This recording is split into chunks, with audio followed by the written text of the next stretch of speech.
राधे राधे दोस्तों, भजनों की माला में आपका स्वागत है। दक्ष की तपस्या और देवी शिवा का उन्हें वरदान देना। नारद जी ने पूछा, पूज्य पिताजी, दृढ़ता पूर्वक उत्तम व्रत का पालन करने वाले दक्ष ने तपस्या करके देवी से कौन सा वर प्राप्त किया तथा वे देवी किस प्रकार की दक्ष कन्या हुई? ब्रह्मा जी ने कहा, नारद तुम धन्य हो। इन सभी मुनियों के साथ भक्ति पूर्वक इस प्रसंग को सुनो। मेरी आज्ञा पाकर उत्तम बुद्धि वाले महाप्रजापति दक्ष ने क्षीर सागर के उत्तर तट पर स्थित हो देवी जगदम्बिका को पुत्री के रूप में प्राप्त करने की इच्छा तथा उनके प्रत्यक्ष दर्शन की कामना के लिए उन्हें हृदय मंदिर में विराजमान करके तपस्या प्रारंभ की। दक्ष ने मन को संयम में रखकर दृढ़ता पूर्वक कठोर व्रत का पालन करते हुए शौच, संतोषादि नियमों से युक्त हो 3000 दिव्य वर्षों तक तप किया। वे कभी जल पीकर रहते, कभी हवा पीके और कभी सर्वथा उपवास करते थे।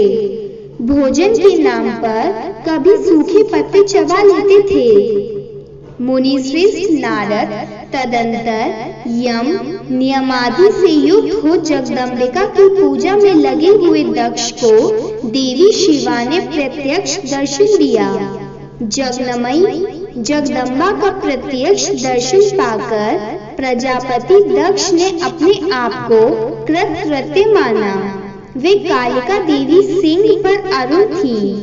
उनकी अंग कांति श्याम थी, मुख बड़ा ही मनोहर था।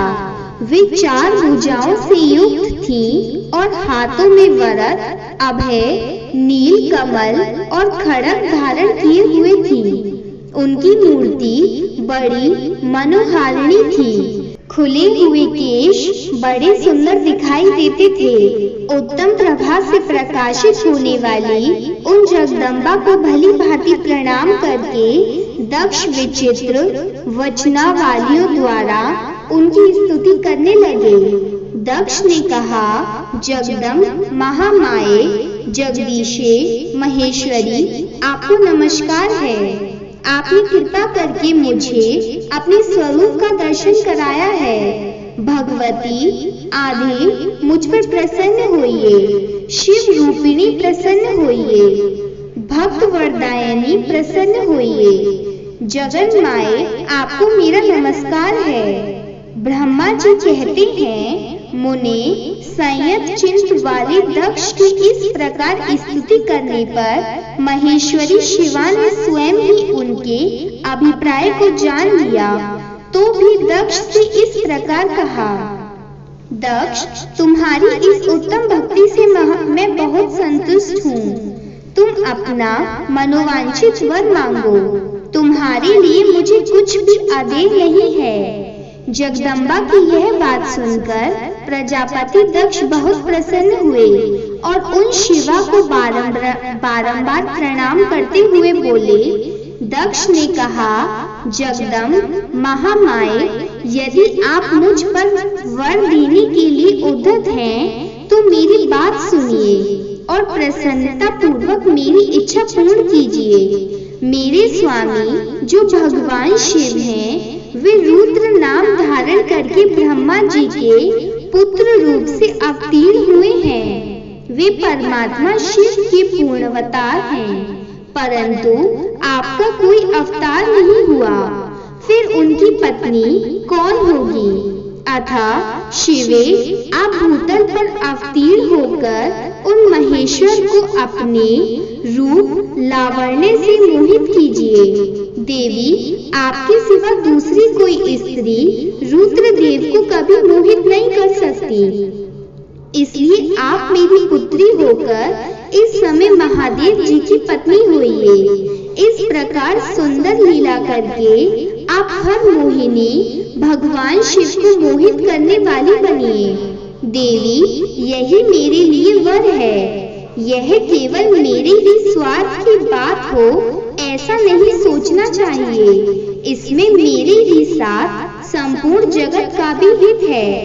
ब्रह्मा, विष्णु और शिव में से ब्रह्मा जी की प्रेरणा से मैं यहाँ आया हूँ। प्रजापति दक्ष का यह वचन सुनकर जगदम्बिका शिवा हंस पड़ी और मन ही मन भगवान शिव का स्मरण करके यूं बोली। देवी ने कहा, तात प्रजापति दक्ष, मेरी उत्तम बात सुनो।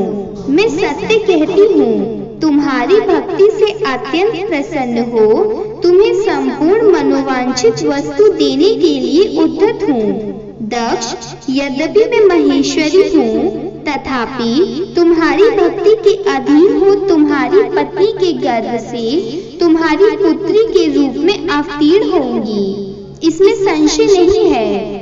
अनग, मैं अत्यंत दुस्सह तपस्या करके ऐसा प्रयत्न करूंगी जिससे महादेव जी का वर पाकर उनकी पत्नी हो जाऊं। इसके सिवा और किसी उपाय से कार्य सिद्ध नहीं हो सकता, क्योंकि वे भगवान सदाशिव सर्वथा निर्विकार हैं, ब्रह्मा और विष्णु के भी सेव्य हैं तथा नित्य परिपूर्ण रूप ही है। मैं सदा उनकी दासी और प्रिया हूँ। प्रत्येक जन्म में वे नाना रूपधारी शंभु ही मेरे स्वामी होते हैं।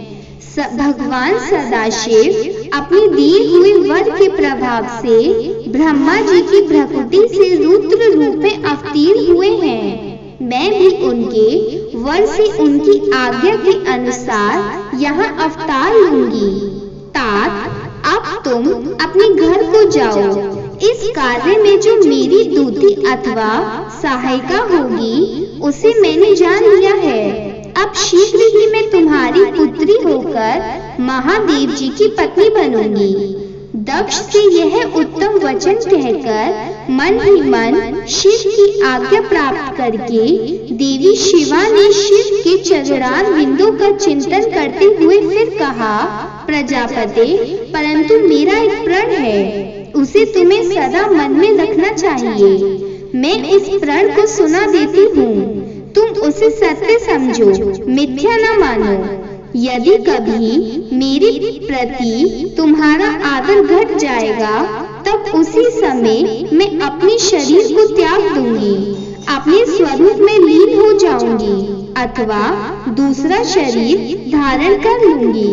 मेरा यह कथन सत्य है।